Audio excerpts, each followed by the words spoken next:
हाँ तो भाई लोगों, चालू करते हैं हम आज का वीडियो। इसमें जो 12वां नियम है उसको बताएंगे हम। ठीक, उल्टा दिख रहा होगा लेकिन कोई बात नहीं, एडजस्ट कर लेना, ओके ना। ठीक, तो चलते हैं। ओके, रूल नंबर 20-8 आपका है, शिकार को निरस्त करने के लिए थोड़ी सी ईमानदारी और उदारता का इस्तेमाल करें।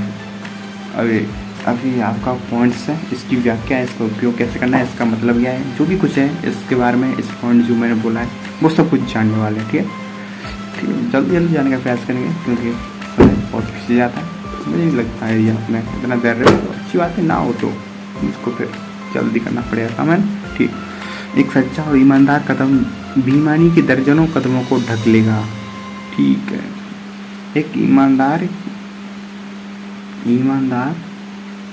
कहीं बेईमान कदमों को ढक लेता है। ढक लेगा। संदेह करने वाले लोगों के रक्षा कवच आपकी ईमानदारी उदारता के कामों से शिथिल हो जाते हैं।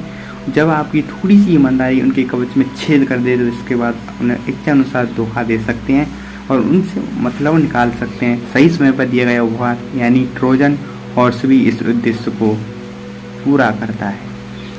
यानी कि आप कोई व्यक्ति यदि आपकी दुश्मनी किसी भी टाइम आप उसको अपनी उदारता दिखा करके आप उसको ये मनवा सकते हो कि ये मेरा मित्र है, इससे मुझे खतरा नहीं है। यदि किसी व्यक्ति को ये लगता है कि इससे मेरा कोई खतरा नहीं है तो उस पर कम नहीं रखेगा, उस पर संदेह कम करेगा और जो भी काम है उसके कम ध्यान देगा। यदि कोई व्यक्ति जो भी काम कर रहा है यदि उस पर ध्यान नहीं दिया जाएगा तो उस व्यक्ति के विचारों को ही नहीं समझ सकता।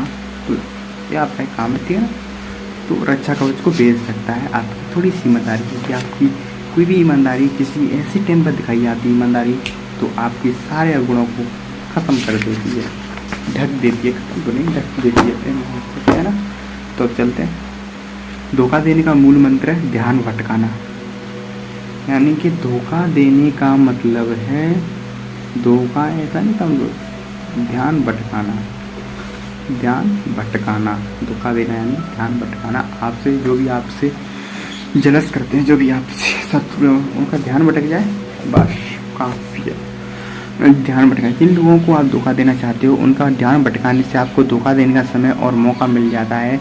दयालुता, उदारता या ईमानदारी के काम से लोगों का ध्यान सबसे अच्छी तरह से भटकाया जा सकता है, क्योंकि इससे उनकी शंका खत्म हो जाती है। इससे वे बच्चे बन जाते हैं और हर तरह की प्रेमपूर्ण मूर्ता को स्वीकार करने के उत्सुक रहते हैं। प्राचीन चीन में इसे लेने से पहले देना कहते हैं। पहले देने से सामने वाले का ध्यान इस बात पर नहीं जाता कि आप उससे लेने वाले हैं, बल्कि उसका ध्यान जाता है सबसे पहले किसी वस्तु को आपसे लेने में। लेकिन ये नहीं पता वो वापस क्या लेगा। ये भी एक नियम है, बहुत सारी चीज़ें आप उसे लेने वाले हैं। इस तरकीब के अनंत व्यवहारिक प्रयोग हैं। किसी से खुलेआम कुछ लेना खतरनाक है। शक्तिशाली लोगों के लिए भी, कोई भी हो, यदि खुलेआम कोई भी चीज़ लोगे आप किसी से तो खतरनाक है, ठीक है ना। समझ रहे हो बात को। शक्तिशाली लोगों के लिए भी शिकार प्रतिशोध की योजना बनाएगा। प्रकाश, यदि आपको कोई शिकार है वो शिकार प्रतिशोध की योजना बनाएगा। जरूरत की चीज़ मांगना भी खतरनाक है, भले ही आप कितनी भी विनम्रता से मांगें। जरूरत की चीज़ मांगना भी खतरनाक है, भले ही आप कितनी भी विनम्रता से मांगें। क्या भिखारी विनम्रता से भीख नहीं मांगता? क्या उसको भीख मिलती है? नहीं मिलती। तो कुछ तो असूल है ना, कुछ देने के दूसरे के, तो वही तो चल रहा है।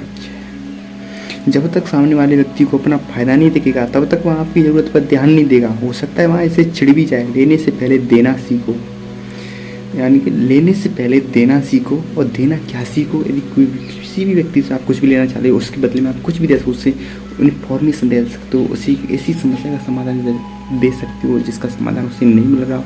कोई भी चीज़ दे सकते हो।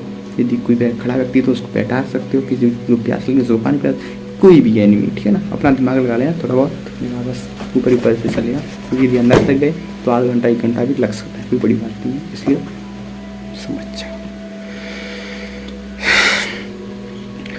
लेने से पहले देना सीखो। इससे यानी लेने से पहले देना सीखो, ऐसा क्यों कहा गया है वो हम अब जानने वाले हैं। ऐसा इसलिए कहा गया है इससे ज़मीन नरम हो जाती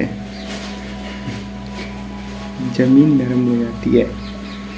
भावी आग्रह का आगाज धीरे से लगता है और ध्यान भटकता है। कुछ देने के कई रूप हो सकते हैं, जैसे कि कोई भी वास्तविक उपहार, उदारतापूर्व कार्य, एहसान, सच्ची स्वीकारोक्ति, कोई भी उसका विचार है जो आपसे कह रहा है उसके प्रति पूरा निष्ठा से उसको सुनना और उसके प्रति अपना जो भी डिस्कशन, जो भी आपका अपनी तरफ से ओपिनियन है उसको देना उसके पक्ष में। तो ये भी एक क्या है, स्वीकारोक्ति है ना। थोड़ी सी ईमानदारी किसी व्यक्ति से पहली बार मिलते समय सबसे अच्छी तरह काम करती है, ठीक है ना। हम सब आदतों के गुलाम हैं और हमारी फैली छवि लंबे समय तक चलती है। यानी कि जो हमारी फैली छवि है, किसी व्यक्ति से हम बात कर रहे हैं, जो भी कुछ है, पहले जो भी छवि बनती है वो लंबे समय तक रहती है। ऐसा नहीं कि वो बदल नहीं सकती, बिल्कुल बदल सकती है। यदि आपको जो पहला मौका मिला उसी में यदि आप अड़ाहट में कुछ भी वो नहीं समझ पाया व्यक्ति, आपको ऐसे विचार निकले, ऐसे शब्द निकले जो अंदर आपके अंदर है नहीं, लेकिन उस टाइम आपका दिमाग खराब था, मूड खराब था, कुछ भी तरीका से पे हो गए थे। लेकिन ऐसी कोई विशेष बात नहीं है, यदि आप उससे लंबे समय तक रहोगे तो समझ जाएगा। लेकिन पहले वाला है ना, वो लंबे समय तक ध्यान रहता है, एक कहना एक चाहता है ना, समझो। क्योंकि यदि समझोगे नहीं तो उतारो कैसे, जो जीवन में उतारोगे नहीं तो शब्दों का अर्थ क्या निकलेगा, है ना।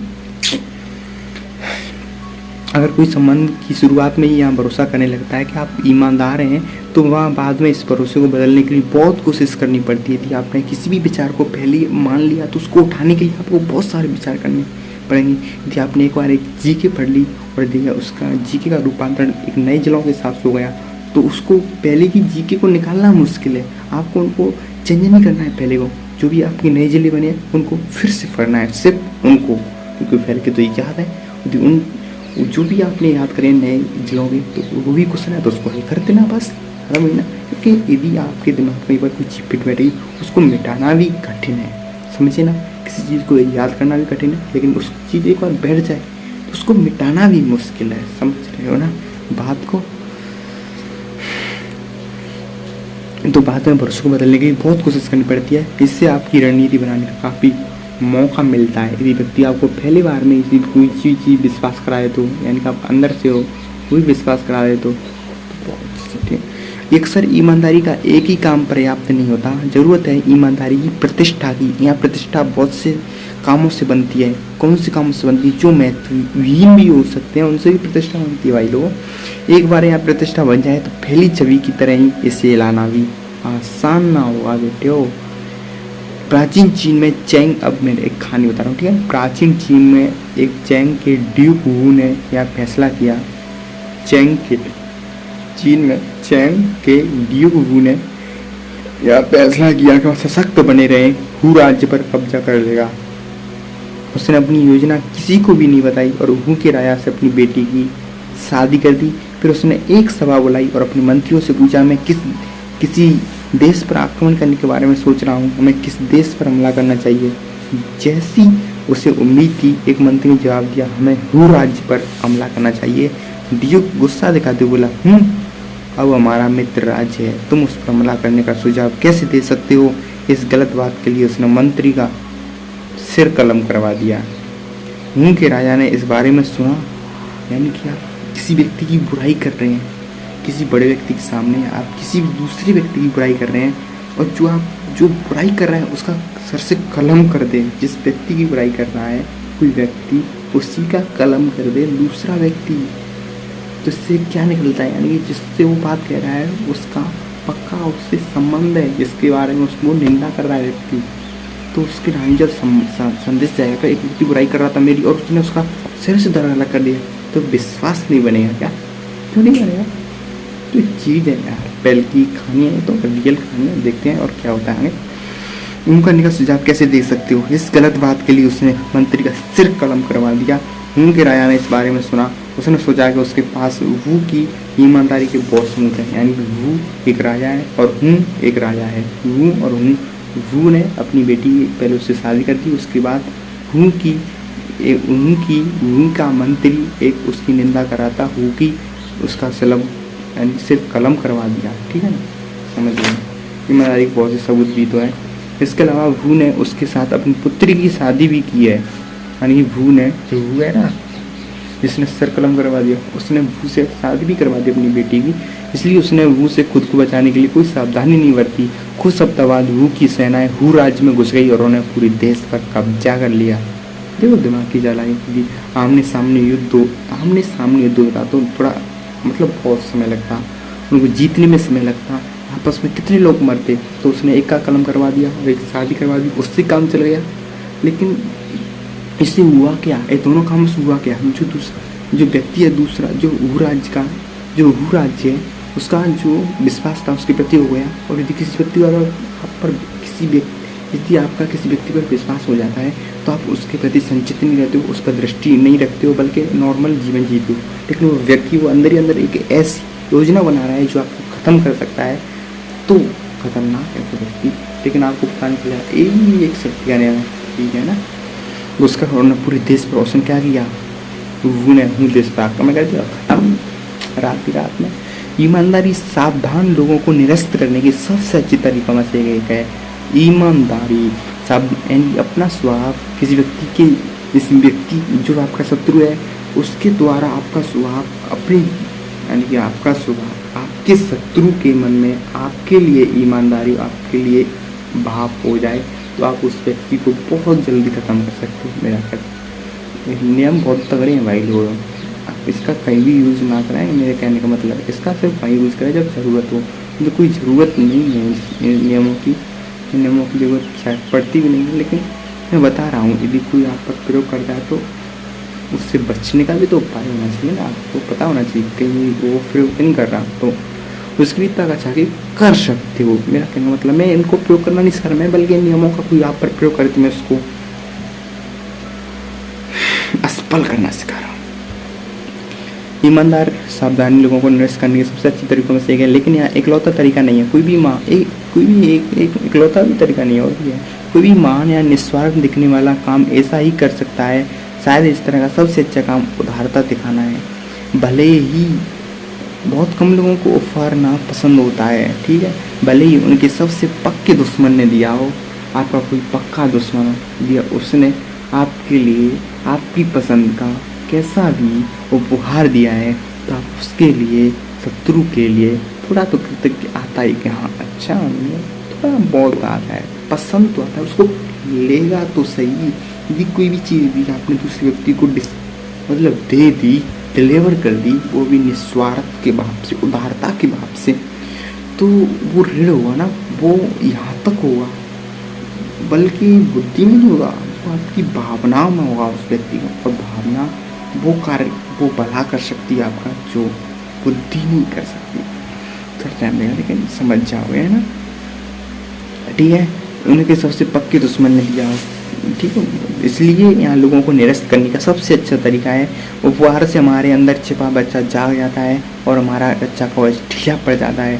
हालांकि हम अक्सर दूसरों के कार्यों को आलोचना की दृष्टि से देखते हैं, लेकिन हम तोहफे के पीछे छुपी कुटिलता को शायद ही कभी देखते हैं। घरानंद ने जो राया था चंद्रगुप्त का पिता, वो कैसे मारा था, वो इसी प्रकार मारा था। पहले उस पर विश्वास कराया, उसके साथ लड़ा, उसके बाद उसी के मतलब जो राज्य था उसमें जा करके एक उपहार दिया, पूरा वाला बहुत सारा, उसमें सैनिक बिठा दिए, उसने 300-400 के अंदर महल के अंदर घुस के उन्होंने कत्लेआम मचा दिया।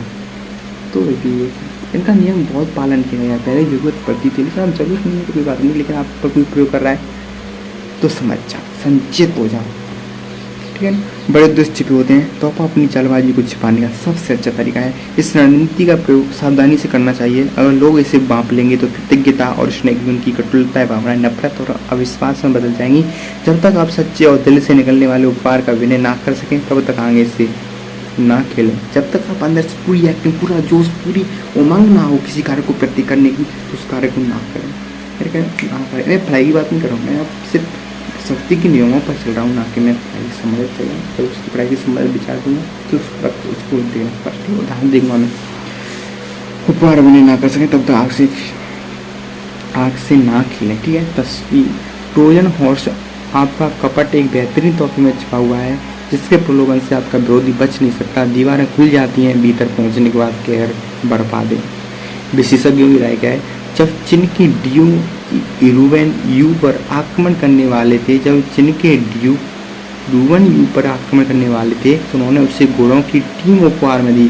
जब अरलेची चाउसू चाउयू पर आक्रमण करने वाला था तो उसने उन्हें विशाल रथ तोहफे में दिए। इसीलिए यहाँ कहा जाता है कुछ लेने से पहले आपको देना चाहिए, कुछ लेने से पहले आपको कुछ देना चाहिए।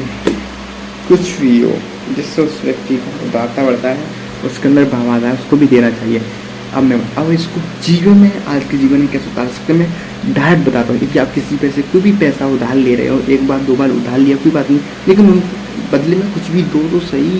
यदि आप किसी से कोई ब्याज नहीं ले रहा आपसे, यदि आप और आप उस पर पैसे लिए जा रहे हो, तो एक दिन तो ऐसा आएगा ना जब वो व्यक्ति के मन में भाव हो जाएगा कि मतलब नहीं होना है, आता है ना भाव आता है। तो सबसे पहले कुछ देना सीखो। मैंने बताया था ना बाल, क्या देना सीखो, अपनी स्वीकारोक्ति देना सीखो, उदारता दिखाना सीखो, ईमानदारी देना सीखो, उसके विचारों के प्रति समर्पण देना सीखो। कुछ भी चीज़ हो सकती है देने की, ये भी नहीं है पैसा ही देना सीखो, पैसा हो तो पैसा भी देना सीखो। बहुत चीज़ें काम करवाने की। यदि कोई भी डॉक्टर उसके प्रति, देख पुलिस में भी आजकल ये हो रहा है, डॉक्टरों में आजकल ये हो रहा है, अधिकारियों में क्या हो रहा है, उनके लिए पैसा देते हैं, बदले में वो कुछ भी करवा रहे हैं, रिश्वत चल रही है आजकल। एक और क्या हो रहा है, इस नियम का पूरी तरीके से पालन हो रहा है। लोग देते हैं तो उसके बदले में वो दूसरा काम करवाता है। समझ रहे हो बात को ना? हाँ, तो बस यही बात है। और इस नियम को अच्छी तरीके से पालन करना और देखते रहना आपके साथ कोई इसका दुरुपयोग ना हो। क्योंकि यदि व्यक्ति आपके प्रति ईमानदारी दिखा रहा है तो ऐसा नहीं कि उसके पीछे कुछ छुपा हुआ, तो अर्ज के सोचना नहीं है, कोई प्रयोग नहीं करता, बहुत कम करते हैं ऐसे लोग, चालाक कम होते हैं, तो बाप लोग हैं आप। उनके बैकग्राउंड को जानकर उन्होंने कहाँ काम किया, कैसे किया, बहुत सारी चीज़ें, लेकिन आप बस ये समझ सकते हैं कोई भी व्यक्ति ईमानदारी का उद्देश्य क्या है, क्या वो स्वभाव से ईमानदार है, स्वभाव से उदारता है, या दिखा रहा है, या दिखावटीपन है, या फिर अंदर से आ रहा है, या फिर वो बदल गया है पहले से, ये भी हो सकता है। तो इस सारे बुद्धि के प्रभाव को करने हैं, कैसे करने हैं, सब कुछ आगे बताएंगे। आपके दिमाग की शक्ति को बढ़ाने के सारे तरीके। ठीक है, तो भाई लोगों फिर दूसरा कल लेके आते हैं। नमस्कार।